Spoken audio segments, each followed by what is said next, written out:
ನಮಸ್ಕಾರ ಬಂಧುಗಳೇ.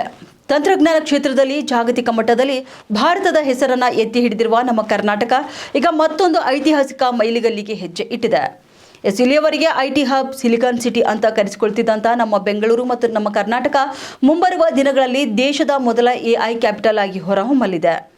ಹೌದು ಸ್ನೇಹಿತರೆ, ಭಾರತದಲ್ಲಿ ಮೊದಲ ಬಾರಿಗೆ ಸರ್ಕಾರಿ ನೇತೃತ್ವದ ಆರ್ಟಿಫಿಷಿಯಲ್ ಇಂಟೆಲಿಜೆನ್ಸ್ ಅಥವಾ ಕೃತಕ ಬುದ್ಧಿಮತ್ತೆ ವಿಶ್ವವಿದ್ಯಾಲಯವನ್ನು ಸ್ಥಾಪಿಸಲು ಕರ್ನಾಟಕ ಸರ್ಕಾರ ಮುನ್ನೆಜ್ಜೆ ಇಟ್ಟಿದೆ. ಮುಂಬರುವಂಥ ಚಳಿಗಾಲದ ಜಂಟಿ ಅಧಿವೇಶನದಲ್ಲಿ ಇದಕ್ಕಾಗಿ ಅಂತ ವಿಶೇಷ AI ವಿಶ್ವವಿದ್ಯಾಲಯ ವಿಧೇಯಕವನ್ನು ಮಂಡಿಸಲು ಇದೀಗ ರಾಜ್ಯ ಸರ್ಕಾರ ನಿರ್ಧಾರ ಮಾಡಿದೆ ಎಂದು ಡೆಕ್ಕನ್ ಹೆರಾಲ್ಡ್ ಪತ್ರಿಕೆ ವರದಿ ಮಾಡಿದೆ. ಹಾಗಾದರೆ ಏನಿದೆ AI ವಿಶ್ವವಿದ್ಯಾಲಯ? ಇದರ ಮುಖ್ಯ ಉದ್ದೇಶವೇನು? ಇನ್ನು ಇದರಿಂದ ವಿದ್ಯಾರ್ಥಿಗಳಿಗೆ ಮತ್ತು ನಮ್ಮ ರಾಜ್ಯಕ್ಕೆ ಸಿಗುವಂಥ ಲಾಭಗಳೇನು ಎಂಬುದರ ಬಗ್ಗೆ ಈ ವಿಡಿಯೋದಲ್ಲಿ ಸಂಪೂರ್ಣವಾಗಿ ತಿಳಿದುಕೊಳ್ಳೋಣ ಬನ್ನಿ. ಸಾಮಾನ್ಯವಾಗಿ ವಿಶ್ವವಿದ್ಯಾಲಯಗಳು ಎಂದರೆ ಪರೀಕ್ಷೆ ನಡೆಸಿ ಪದವಿ ಪ್ರಮಾಣ ಪತ್ರ ನೀಡಲು ಸೀಮಿತವಾಗಿರುತ್ತವೆ. ಆದರೆ ಈ AI ವಿಶ್ವವಿದ್ಯಾಲಯದ ಸ್ವರೂಪವೇ ಬೇರೆಯಾಗಿದೆ.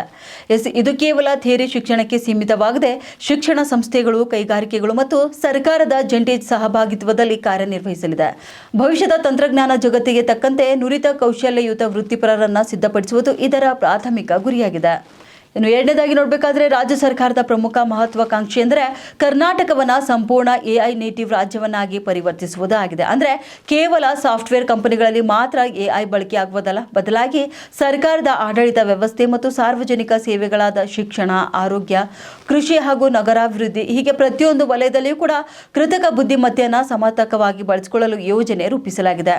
ಉದಾಹರಣೆಗೆ ನೋಡಬೇಕಾದ್ರೆ ಕೃಷಿಯಲ್ಲಿ ಹವಾಮಾನ ಮುನ್ಸೂಚನೆ ಮತ್ತು ಬೆಳೆ ರೋಗ ಪತ್ತೆಗೆ AI, ಆರೋಗ್ಯ ಕ್ಷೇತ್ರದಲ್ಲಿ ಗ್ರಾಮೀಣ ಭಾಗದ ಜನರಿಗೆ ಕೃತಕ ಬುದ್ಧಿಮತ್ತೆ ಮೂಲಕ ಪ್ರಾಥಮಿಕ ರೋಗ ನಿದಾನ ಹಾಗೂ ಸಂಚಾರ ನಿಯಂತ್ರಣಕ್ಕೆ AI ಆಧಾರಿತ ಟ್ರಾಫಿಕ್ ಮ್ಯಾನೇಜ್ಮೆಂಟ್ ಇವೆಲ್ಲವೂ ಕೂಡ ಈ ಯೋಜನೆ ಅಡಿಯಲ್ಲಿ ಬರಲಿವೆ. ಬೆಂಗಳೂರಿನಲ್ಲಿ ಈಗಾಗಲೇ ಪ್ರಪಂಚದಲ್ಲೇ ಬಲಿಷ್ಠವಾದಂಥ ಸ್ಟಾರ್ಟ್ಅಪ್ ಇಕೋಸಿಸ್ಟಮ್ ಇದೆ. ಇನ್ನು ಜಾಗತಿಕ ಮಟ್ಟದ 100 AI ಕಂಪನಿಗಳು ಇಲ್ಲಿ ಕಾರ್ಯಾಚರಣೆ ಕೂಡ ನಡೆಸುತ್ತಿವೆ. ಈಗ ಸರ್ಕಾರವೇ ಮುತುವರ್ಜಿ ವಹಿಸಿ AI ವಿಶ್ವವಿದ್ಯಾಲಯ ಹಾಗೂ ಪ್ರತ್ಯೇಕ AI ಹಬ್ ಅನ್ನು ಸ್ಥಾಪನೆ ಮಾಡುತ್ತಿರುವುದರಿಂದ ಜಾಗತಿಕ ಮಟ್ಟದ ದೈತ್ಯ ಕಂಪನಿಗಳು ಕರ್ನಾಟಕದಲ್ಲಿ ಕೋಟ್ಯಾಂತರ ರೂಪಾಯಿ ಹೂಡಿಕೆ ಮಾಡಲು ಮುಂದೆ ಬರಲಿವೆ. ಇದರಿಂದಾಗಿ ಲಕ್ಷಾಂತರ ಹೊಸ ಉದ್ಯೋಗಾವಕಾಶಗಳು ಕೂಡ ಸೃಷ್ಟಿಯಾಗಲಿವೆ. ಒಟ್ಟಾರೆಯಾಗಿ ಹೇಳುವುದಾದರೆ ಭವಿಷ್ಯದ ತಂತ್ರಜ್ಞಾನ ಕ್ರಾಂತಿಗೆ ಕರ್ನಾಟಕ ಈಗಿನಿಂದಲೇ ಭದ್ರ ಬಲ ಪಡೆಯನ್ನು ಸಾಧಿಸುತ್ತಿದೆ. ಈ AI ವಿಶ್ವವಿದ್ಯಾಲಯವು ನಮ್ಮ ರಾಜ್ಯದ ಯುವ ಜನತೆಗೆ ಜಾಗತಿಕ ಮಟ್ಟದಲ್ಲಿ ಹೊಸ ದಾರಿಗಳನ್ನು ತೆರೆದಿಡಲಿದೆ ಎಂಬುದಕ್ಕೆ ಯಾವುದೇ ಸಂಶಯವಿಲ್ಲ. ಈ ಮಹತ್ವದ ಹೆಜ್ಜೆಯ ಬಗ್ಗೆ ನಿಮ್ಮ ಅಭಿಪ್ರಾಯವೇನು? ಕರ್ನಾಟಕದ ಈ ಹೊಸ AI ನೀತಿ ಯುವ ಜನತೆಗೆ ಎಷ್ಟರ ಮಟ್ಟಿಗೆ ಸಹಕಾರಿಯಾಗಲಿದೆ ಎಂಬುದನ್ನು ಕಮೆಂಟ್ ಬಾಕ್ಸಲ್ಲಿ ಕಮೆಂಟ್ ಮಾಡಿ ತಿಳಿಸಿ. ಈ ವಿಡಿಯೋ ಇಷ್ಟವಾಗಿದ್ದರೆ ಲೈಕ್ ಮಾಡಿ, ನಿಮ್ಮ ಫ್ರೆಂಡ್ಸ್ ಮತ್ತು ತಂತ್ರಜ್ಞಾನ ಪ್ರಿಯರೊಂದಿಗೆ ಶೇರ್ ಮಾಡಿ ಹಾಗೂ ದಿನನಿತ್ಯದ ಇಂತಹ ಆಳವಾದ ವಿಶ್ಲೇಷಣೆ ಮತ್ತು ಪ್ರಮುಖ ಸುದ್ದಿಗಳಿಗಾಗಿ ನಮ್ಮ ಚಾನಲ್ ಅನ್ನು ಈಗಲೇ ಸಬ್ಸ್ಕ್ರೈಬ್ ಮಾಡಿ ಮತ್ತು ಬೆಲ್ ಐಕಾನ್ ಕ್ಲಿಕ್ ಮಾಡಲು ಮರೆಯಬೇಡಿ. ಧನ್ಯವಾದಗಳು.